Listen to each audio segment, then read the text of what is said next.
بسم اللہ الرحمن الرحیم ادع الی سبیل ربک بالحکمت والموعظۃ الحسنہ۔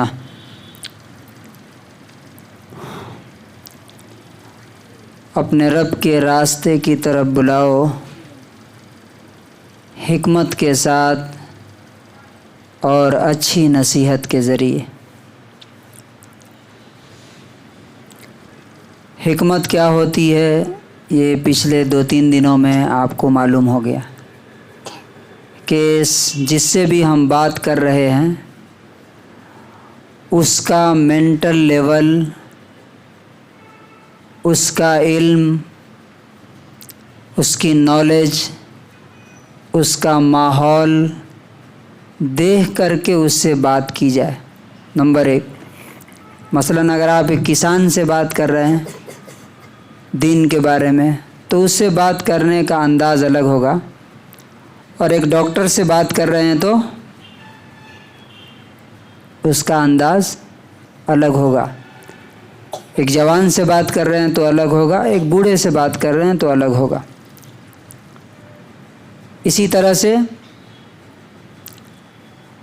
نرمی کے ساتھ بات کرنا، اچھے ورڈز ہوں، نیت صحیح ہو، صحیح وقت ہو اور صحیح جذبے سے بات کی جائے تو سامنے والے کے دل میں بات اترتی۔ اس کو حکمت بولتے ہیں۔ اس کا مطلب کیا ہوا کہ کبھی بھی کہیں بھی کسی کو سمجھانا شروع کر دینا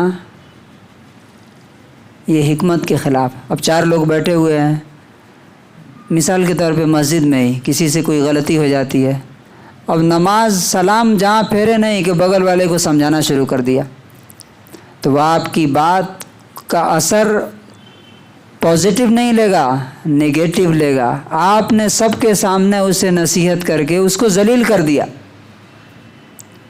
اس کو سمجھایا نہیں۔ بلکہ اسی طرح اپنے بچے کو بھی اگر آپ 10 لوگوں کے بیچ میں بول رہے ہیں، پورے گھر کے سامنے بول رہے ہیں تمہارے اندر یہ کمی ہے، تمہارے اندر یہ کمی ہے، یا بیوی کو بول رہے ہیں بچوں کے سامنے، تو وہ کبھی بھی نہیں سدھریں گے۔ ہاں، آپ کے نظر کے سامنے وہ اچھے رہیں گے لیکن پیچھے جا کے گالی دیں گے کہ یہ شخص جو ہے بدتمیز آدمی ہے، اسے تمیز نہیں ہے بات کرنے کی۔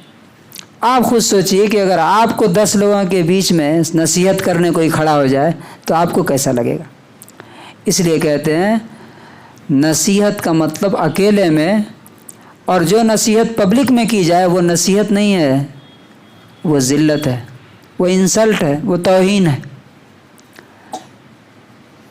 تو حکمت سیکھنا ہے نمبر 1۔ نمبر 2 کیا؟ والموعظۃ الحسنہ، اچھی نصیحت۔ موعظت کسے کہتے ہیں؟ موعظت کہتے ہیں مثال کے طور پہ آپ کسی کو بولتے ہیں چلو نماز پڑھنے، تم نماز نہیں پڑھتے ہو، یہ اچھی بات نہیں ہے، تم اچھے آدمی نہیں ہو۔ مثال، یا ایک آدمی سود کھا رہا ہے، آپ بولتے ہیں تم بہت خراب آدمی ہو، تم سود کھاتے ہو، تو کیا کبھی سدھرے گا وہ؟ اور آپ اس کو جو نصیحت کر رہے ہیں وہ حسن موعظت نہیں ہے، وہ اچھی نصیحت نہیں ہے، بلکہ بری نصیحت کر رہے ہیں، اور آپ اس کو دین سے اور دور کر دیں گے۔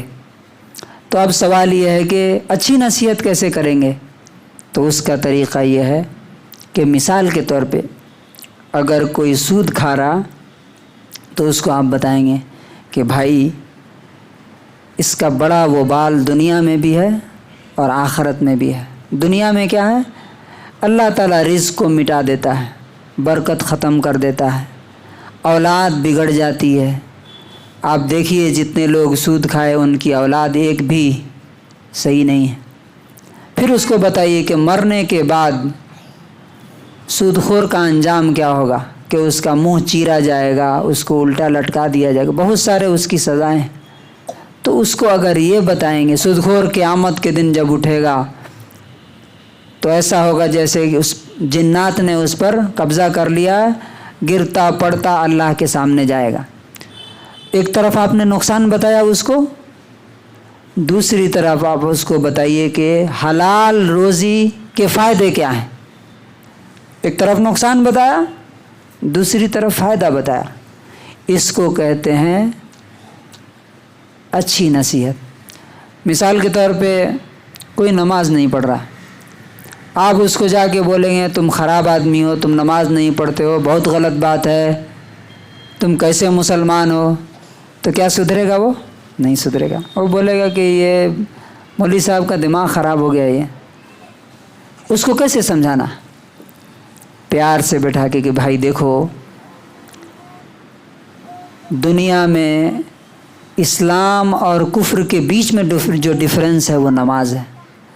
نماز پڑھنے والے کو اللہ نے روزی دینے کا وعدہ کیا ہے، نماز پڑھنے والے کے لیے قیامت کے دن روشنی ہوگی، نور ہوگی۔ اب اس کے بعد نماز چھوڑنے کا نقصان بتائیے۔ نماز چھوڑنے والے کی زندگی سے اللہ تعالیٰ برکت کھینچ لیتا ہے، اس کو ذلیل کر دیتا ہے۔ قیامت کے دن اس کے پاس اپنے کو مسلمان ثابت کرنے کے لیے کوئی پروف نہیں ہوگا، اور اس کا حشر جو ہے، اس کا انجام فرعون کے ساتھ، حامان کے ساتھ، قارون کے ساتھ ہو۔ تو اب دیکھیے، آپ نے نماز پڑھنے کا فائدہ بتایا اور نہیں پڑھنے کا نقصان بتایا۔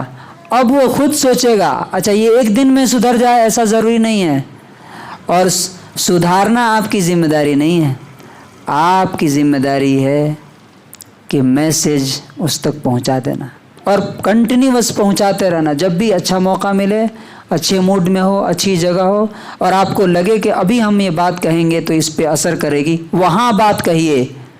کہیں بول دینا، کہیں سمجھا دینا، کسی بھی انداز میں بات کر دینا، یہ اچھی نصیحت نہیں ہے۔ اور یہی وجہ ہے کہ آج لوگ دین سے قریب آنے کے بجائے دین سے دور ہو رہے ہیں۔ کیوں؟ جو لوگ دین کی بات کر رہے ہیں ان کو پتہ ہی نہیں ہے کہ کیسے بات کرنی ہے، اور نہ سیکھنا چاہتے ہیں، وہ نہ کسی سے سیکھنا چاہتے ہیں کہ بھئی ہم دین کی بات کرنے جا رہے ہیں، دین کا کام کرنے جا رہے ہیں۔ اب ڈرائیونگ کرنے جا رہے ہیں آپ، اور آپ نے سیکھی نہیں، تو آپ کیا کریں گے؟ گاڑی بھی توڑیں گے اور خود بھی کیا کریں گے؟ اور سامنے والے کو بھی ماریں گے۔ دو چار لوگ اگر مل گئے سامنے تو ان کو بھی اڑا دیں گے۔ تو یہ ہے حکمت اور موعظہ حسنہ۔